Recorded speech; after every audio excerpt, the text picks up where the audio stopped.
పుట్టపర్తి ఎన్నికల రిటర్నింగ్ కార్యాలయంలో కాంగ్రెస్ ఎమ్మెల్యే అభ్యర్థి దాదిరెడ్డి మధుసూదన్ రెడ్డి 2 సెట్ల నామినేషన్ దాఖలు చేశారు.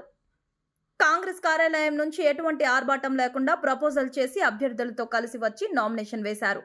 ఈ సందర్భంగా మధుసూదన్ రెడ్డి మాట్లాడుతూ రాష్ట్ర అభివృద్ధి చెందాలన్నా, రైతులు బాగుపడాలన్నా కాంగ్రెస్ పార్టీతోనే సాధ్యమన్నారు. టీడీపీ, వైసీపీ పార్టీల అవినీతిని ప్రజల్లోకి తీసుకువెళ్లి కాంగ్రెస్ విజయానికి కృషి చేస్తామన్నారు. ఈ నామినేషన్తో ఎన్నికల యుద్ధానికి తాము కూడా సిద్ధమని మధుసూదన్ పేర్కొన్నారు. ఈ కార్యక్రమంలో సిపిఎం నాయకులు ఇంతియాజ్, బి అంజీ, పుట్టపర్తి మండలం కన్వీనర్ పి గంగాద్రి, కొత్త చెరువు బెల్లం నజీర్, ఓబులేస్, రమణ తదితరులు పాల్గొన్నారు. ఏకాదశి పర్వదినాన నామినేషన్ వేయాలని నిశ్చయించుకొని చాలా సాధారణంగా నిరాడంబరంగా 2 సెట్ల నామినేషన్ దాఖలు చేయడం జరిగింది.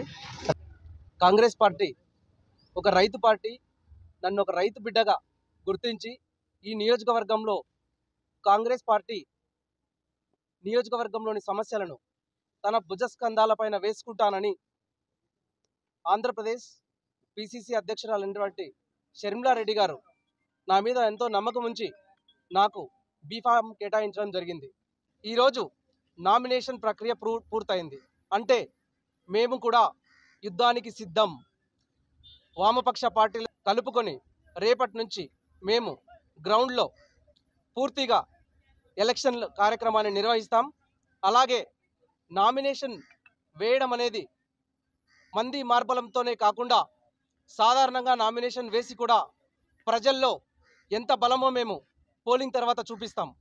అలాగే ఇంకొక విషయం తెలియజేసుకుంటూ ఈ నియోజకవర్గంలో